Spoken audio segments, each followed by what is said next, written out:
Indonesia masih menyimpan segudang permasalahan yang belum terselesaikan oleh pemerintah. Orang-orang berpendidikan kok bisa salah mengambil kebijakan?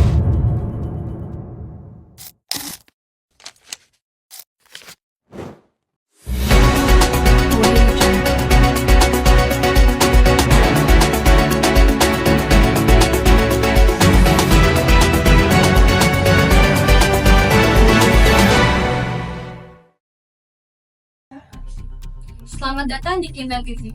Hari ini kami akan membahas topik yang sangat penting dalam dunia pendidikan, yaitu efektivitas kurikulum dalam proses pembelajaran. Kurikulum merupakan panduan yang menentukan arah pendidikan bagi siswa. Namun, apakah kurikulum yang ada sekarang sudah efektif? Untuk lebih jelasnya, rekan saya akan berbincang-bincang langsung dengan salah satu guru di sekolah kita. Mari kita simak.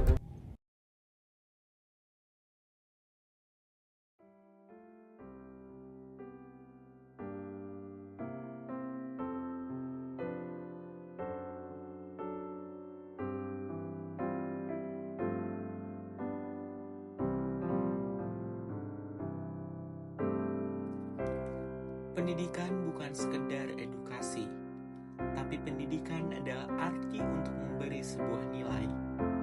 Pendidikan bukan pula sekedar ajar, tapi pendidikan adalah arti untuk membentuk etika moral dan nalar. Pendidikan bukan lagi soal kecerdasan, tapi pendidikan adalah cara untuk memberikan keteladanan. Saat pendidikan hanya terpacu pada kompetensi, yang ada adalah lahirnya generasi yang rakus dan korupsi. Saat pendidikan hanya sebatas pintar dan juga cerdas, yang lahir adalah generasi yang culas dan suka berperilaku tanpa batas. Assalamualaikum warahmatullahi wabarakatuh. Waalaikumsalam warahmatullahi wabarakatuh. Halo semuanya. Jadi kita udah bersama Wakasek bidang kurikulum bersama siapa Pak namanya?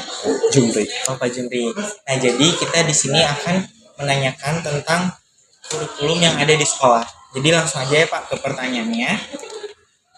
Menurut Bapak, apakah kurikulum yang saat ini diterapkan di sekolah sudah efektif dalam mendukung proses belajar mengajar? Pada dasarnya sebuah kurikulum, apakah itu ada perbaikan atau perubahan, tentu adalah untuk mengejar target atau mencapai efektivitas dan efisiensi. Hanya ketika dalam penerapannya misalnya ada hal yang disebut dengan kendala dan hambatan, adalah sesuatu hal yang wajar karena yang namanya perubahan tentu tidak akan bertemu dengan perjalanan yang mulus. Terus pertanyaan selanjutnya, mungkin tadi sempat disinggung juga Pak oleh Bapak, bagaimana penerapan kurikulum ini di SMA Negeri 2 Kuningan? Apakah ada tantangan khusus yang dirasakan di sini?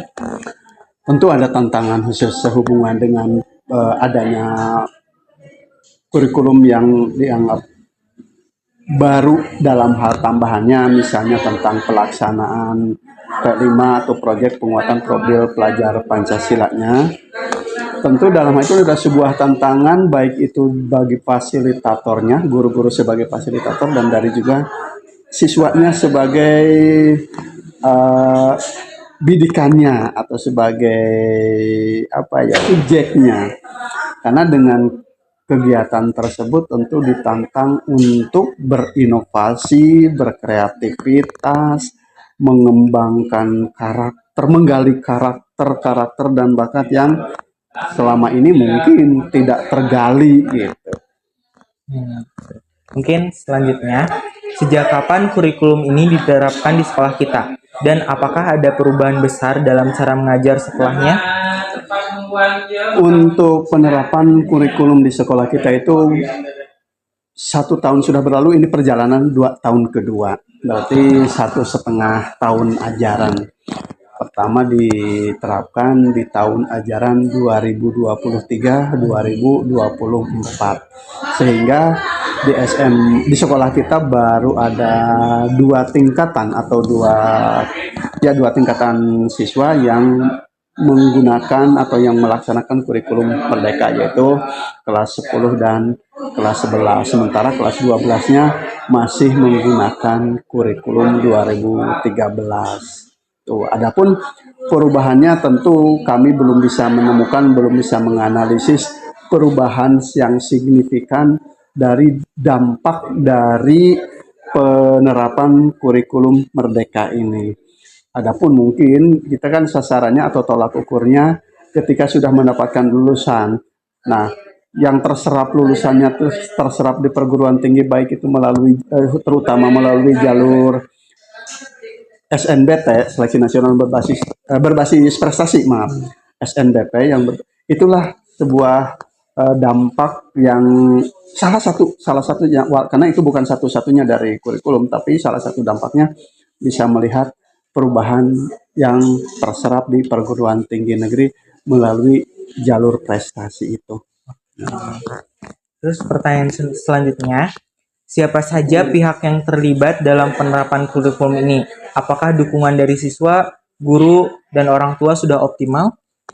Ya, tentu yang terlibat dalam penerapan kurikulum itu seluruh elemen, yaitu elemen pendidikan.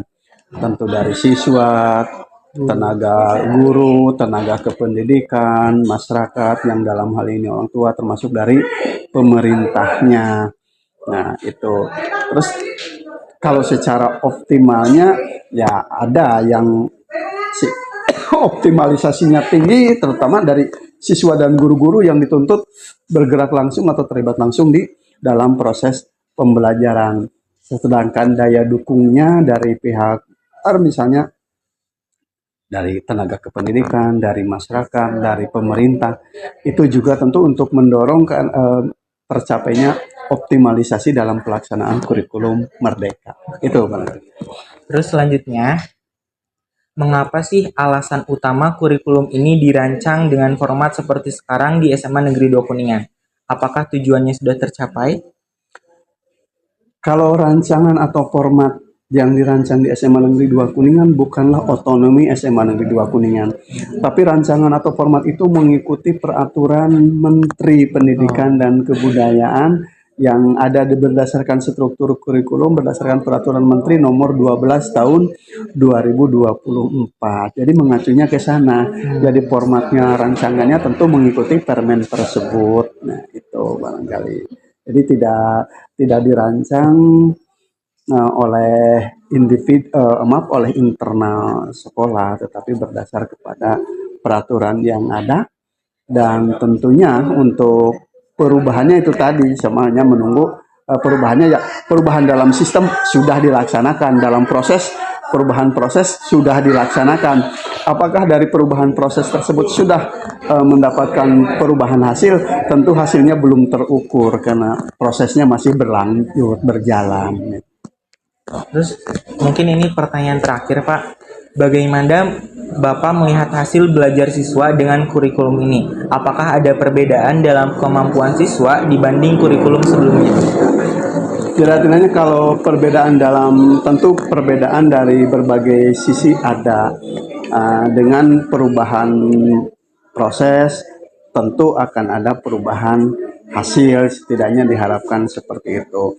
Nah, setidak-tidaknya dengan adanya tambahan misalnya atau adanya unsur P5 itu saja, itu kan berarti sudah melihat hasil atau ada perubahan terutama dalam memunculkan kreativitas dari siswa. Dengan bimbingan, dengan arahan, mereka sudah mampu